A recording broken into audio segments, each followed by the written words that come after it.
Ever feel like the market is playing games with you? You place a trade, it goes against you, hits your stop loss, and then immediately reverses and goes in the direction you originally predicted. Frustrating, right? Well, what if I told you that's not just bad luck, it's often by design.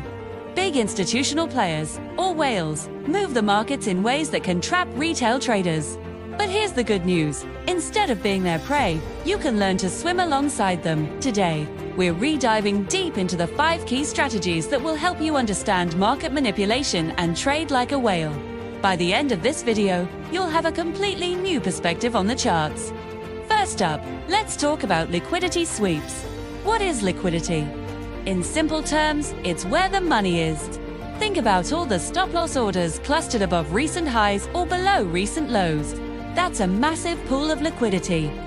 Whales know this, and they intentionally drive prices to these levels to trigger those stops. This is called a liquidity sweep or a stop hunt. Why do they do it? For 2 main reasons. First, it allows them to fill their massive orders at better prices.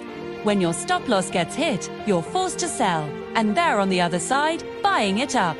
Second, it clears out opposing traders, making it easier for them to push the price in their intended direction. So, how do you spot a liquidity sweep? Look for a sharp, aggressive price move that breaks a clear high or low, only to quickly reverse. You'll often see a long wick on the candlestick that pierced the level. This is the telltale sign that liquidity was grabbed. The key is to wait for the reversal. Instead of placing your stop loss in the obvious spot with everyone else, wait for the sweep to happen. Once price reverses back into the previous range, that's your signal. You can then enter a trade in the direction of the reversal, essentially riding the coattails of the whale's move. You're no longer the hunted, you're the hunter. The second strategy is understanding order blocks. This one is a game changer. An order block is the last down candle before a strong upward move, or the last up candle before a strong downward move. Think of it as the footprint of the whale. It says the specific price zone where a large institution placed a huge block of orders that initiated a major market shift.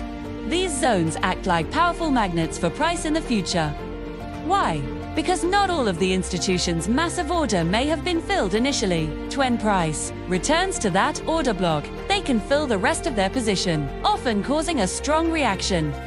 To use order blocks, you first need to identify them on your chart. Look for a strong, impulsive move. Then, find the last opposing candle right before that move started. Draw a box around that candle's high and low. That's your order block zone. When the price later retraces back into this zone, that's your high probability entry area. Combine this with what we learned about liquidity.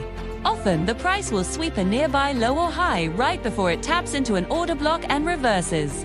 When you see a liquidity sweep into a valid order block, that's an A+ setup. It's a powerful confirmation that the big players are in control, and you're about to move with them. Now for our third concept, Wyckoff logic. Richard Wyckoff was a trading legend over a century ago, but his principles are more relevant than ever. He mapped out the entire process that institutions use to manipulate markets. His model has 2 main phases we care about: accumulation and distribution. Accumulation is when whales are quietly buying up an asset at low prices without causing the price to spike. They build their position over time. You'll see the price trading in a range, with several tests of the lows and shakeouts to scare retail traders into selling. The final shakeout is often called the spring, which is essentially a massive liquidity sweep of the range lows before the price starts its real upward journey. Distribution is the opposite. It's when whales are selling off their massive positions at high prices to unsuspecting retail traders who are now bullish. The price will form a range at the top, with attempts to push higher that fail. This is where they create a bull trap, making everyone think the price is going to the moon right before they pull the rug. By learning to identify the distinct phases of Wyckoff's model, the tests, the shakeouts, the signs of weakness or strength, you can position yourself for the true market move. JULL. Learn to buy during the spring in an accumulation phase and sell during an upthrust after distribution instead of getting trapped. It gives you a roadmap for the entire campaign of the smart money. Our fourth tool is the volume profile. While a standard volume indicator on the bottom of your chart shows you how much was traded over a period of time, The volume profile shows you how much was traded at specific price levels. This is a crucial distinction. It helps you see where the real business was done. The volume profile will show you areas of high volume, called high volume nodes or HVNs, and areas of low volume, known as low volume nodes or LVNs. High volume nodes represent areas of acceptance or fair value, where a lot of trading occurred. These levels often act as strong support or resistance. The most important level on the volume profile is the point of control, or POC. This is the single price level with the most traded volume within a given period. It's the market's center of gravity. Whales often defend these levels aggressively. Low volume nodes, on the other hand, are areas of rejection. Price moved through them quickly because there was no interest in trading there.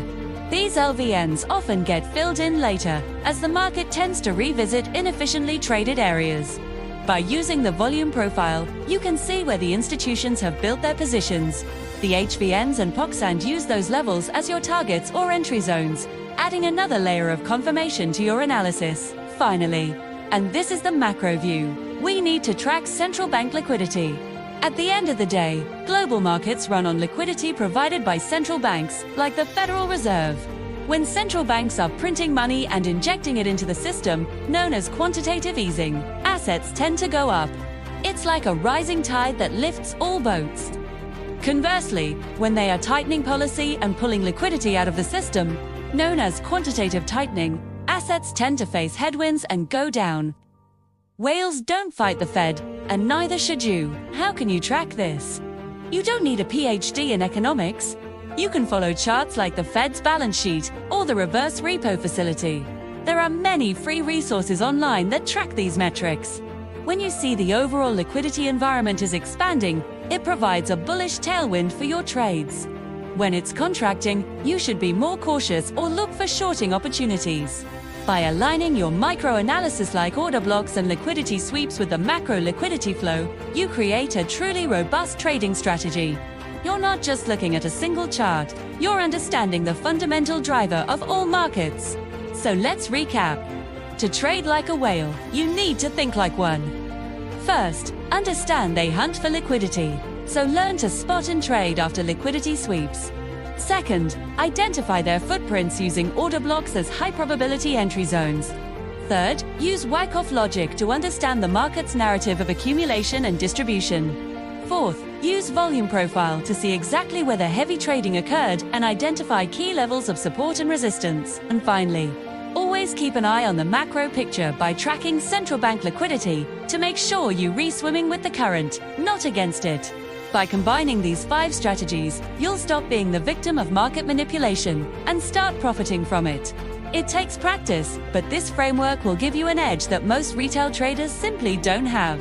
You'll start to see the charts not as random wiggles, but as a story being told by the smart money. Thanks for watching, everyone. If you found this breakdown helpful, please hit that like button and subscribe for more deep dives into professional trading strategies. Let me know in the comments which of these concepts was most eye-opening for you. Trade safe, and I'll see you in the next video.